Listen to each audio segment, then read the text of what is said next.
हाय, good morning दोस्त। मैं हूं Jasmin Patel. Welcome back to the show morning motivation. एक एथलेटिक लड़का जिसको सक्सेस का जुनून था, उसके लिए जीतना ही सब कुछ था। उसका मानना था कि जीतना ही सक्सेस है और सक्सेस ही जिंदगी है। एक दिन ये लड़का एक रनिंग कंपटीशन के लिए खुद को तैयार कर रहा था। उसके साथ गांव के दो और लड़के भी थे जो रनिंग की प्रैक्टिस कर रहे थे। गांव के काफ़ी लोग भी वहां पर थे जो इनकी रेस को देख रहे थे। वहां एक बुजुर्ग भी दूर से ये पूरा नज़ारा देख रहे थे। तीनों लड़कों ने रेस शुरू की और वो लड़का जिसके लिए जीतना ही सब कुछ था, उसने सबको चौंका दिया। वो ऐसे दौड़ा कि फिनिशिंग लाइन ही उसकी जिंदगी है। लोगों ने बहुत तालियां बजाई, लेकिन लड़के ने जब उस बुजुर्ग के सामने देखा तो वो शांत बैठे थे। उन्होंने ताली भी नहीं बजाई और ना कुछ कहा। लेकिन लड़के ने सोचा कि मुझे उनसे क्या, मैं जीता हूँ, मेरे लिए बस इतना काफ़ी है। उसके बाद दो और नए लड़के आए जो रेस करना चाहते थे, तो फिर से रेस शुरू हुई। इस बार भी वही लड़का जीत गया। फिर से सबने तालियां बजाई, लेकिन वो बुजुर्ग अभी भी शांत बैठे थे। इस बार भी लड़के ने सोचा कि क्या फर्क पड़ता है। उसने आवाज लगाई कि है कोई और जो मुझसे रेस करना चाहता हो। ये सुन के वो बुजुर्ग खड़े हुए और दो लोगों को उस लड़के के सामने खड़ा कर दिया, जिसमें से एक बुजुर्ग औरत थी जो ठीक से चल भी नहीं पा रही थी और दूसरा एक अंधा आदमी था। लड़के ने कहा कि क्या मजाक है, ये कोई रेस नहीं है, इसका कोई मतलब नहीं है। बुजुर्ग ने कहा कि यही रेस है, भागो।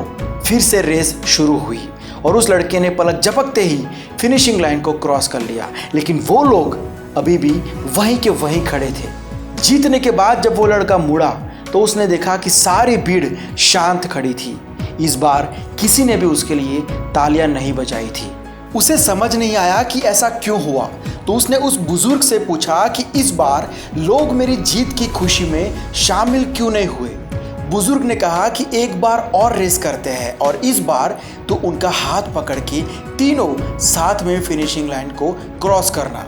उस लड़के ने दोनों का हाथ पकड़ा और उनके साथ धीरे धीरे चला और तीनों ने साथ में फिनिशिंग लाइन को क्रॉस किया और लोगों ने इस बार दुगनी तालियां बजाई। लड़का खुश हुआ, लेकिन उसने बुजुर्ग से पूछा कि ये लोग हम तीनों में से किसके लिए तालियां बजा रहे हैं। उस बुजुर्ग ने उस लड़के के कंधे पर हाथ रखा और उसकी आंखों में देख के कहा, बेटा, इस रेस में तूने जो जीता है वो तू किसी और रेस में कभी नहीं जीत पाएगा। लाइफ में हम सब ना जाने कितनी रेस भागते हैं, लेकिन किस लिए भाग रहे हैं? जीतने के लिए। क्या सिर्फ जीतना ही जिंदगी है? क्या जीतना ही सब कुछ है इस दुनिया में? याद रखना, ये भी ज़रूरी है कि आप किसके सामने रेस कर रहे हो, और अगर आप हर बार जीत भी रहे हो तब भी धीरे धीरे लोग आपके लिए ताली बजाना बंद कर देंगे। जब सालों के बाद अपनी ज़िंदगी को पीछे मुड़कर देखोगे तो एक सवाल ज़रूर आपके मन में आएगा कि मैं किसके सामने भाग रहा था? कौन थे मेरे कॉम्पिटिटर्स? क्या वो कोई कमज़ोर था? क्या मैंने उसकी मदद की थी? या वो कोई बुजुर्ग था जिसका हाथ पकड़ के मैंने उसको लाइन क्रॉस करवाई थी?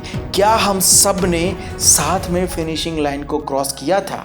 ये सवाल आपके मन में ज़रूर आएगा। हाँ, लाइफ में हम कई रेस भागते हैं, लेकिन याद रखना, एट द एंड ये इम्पोर्टेंट नहीं होगा आपके लिए कि आप उस रेस को जीते थे या हारे थे। इम्पोर्टेंट ये होगा कि आप उस रेस में कैसे भागे थे, क्योंकि हर बार आपका फिनिशिंग लाइन को सबसे पहले क्रॉस करना ज़रूरी नहीं होता है। हर बार आपका जीतना ज़रूरी नहीं होता है। ओके देन, आज की बात यहीं तक रखते हैं। मिलता हूँ शाम को एक स्टोरी वीडियो के साथ। Have a fantastic day. Bye, take care and always keep smiling.